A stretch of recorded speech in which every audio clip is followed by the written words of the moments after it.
Hey everybody, and welcome back to the Ability 411. It's Monday, still, and I'm Tiffany.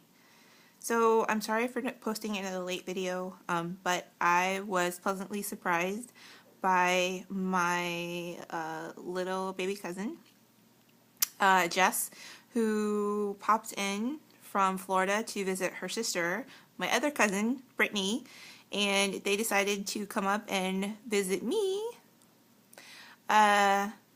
So we went out to dinner and went and did some touristy stuff, because this is Jess's first visit to Cali, and I had a great time, and I adore both of my cousins. Yeah, they're right behind me in birth years, so we're very close. So yeah, it was a great night, and it was nice having family out here so far away from our family. So it was great. It was a good night, and I love you guys. So yeah. Let's get into this week's topic, shall we? So we talk about being independent and being as independent as you can on the 411 and all that other fun stuff. But a lot of the times you're not in a situation to be independent. And I'm not talking about a physical situation. I'm not talking about your physical body situation. I'm talking about, your financial situation or your home life situation, or you may not have a family that can support you situation, that kind of situation. And you end up in a nursing home or in an assisted living facility.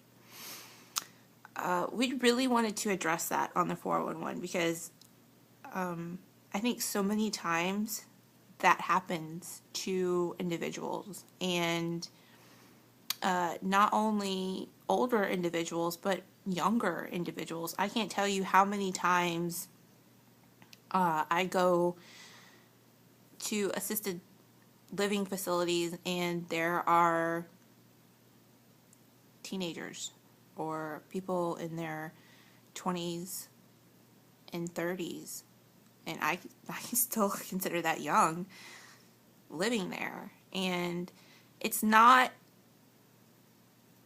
let me start off first by saying this. It's not a permanent situation. You need to realize that this is a temporary situation.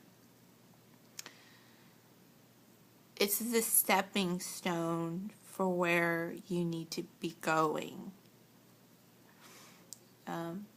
Whether that's to an apartment that you can get, or whether that's, you're waiting on somebody to come in and help you financially until you can get your home adapted.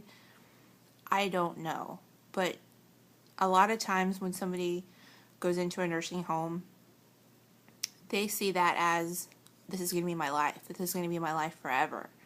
And that's just not the case. And they lose hope. They get in there and they lose all hope. And when you go into an assisted living facility, they have people that will come in and help you with your rehab. Utilize that. You don't get, or a lot of the times you don't get helping people that will help you when you get home with your rehab. You have to drive to outpatient. So use that. And I know it sucks. I was in rehab for a grand total of 6 months. And I was in 2 hospitals. The first one was a great hospital, but my neurosurgeon who did my 9-hour back operation didn't have the right basically it wasn't set up to do the surgery he needed. The hospital just didn't have everything he needed to do the surgery on me. So we had to go to a different hospital to do my surgery. And at that hospital, I was there for 6 weeks.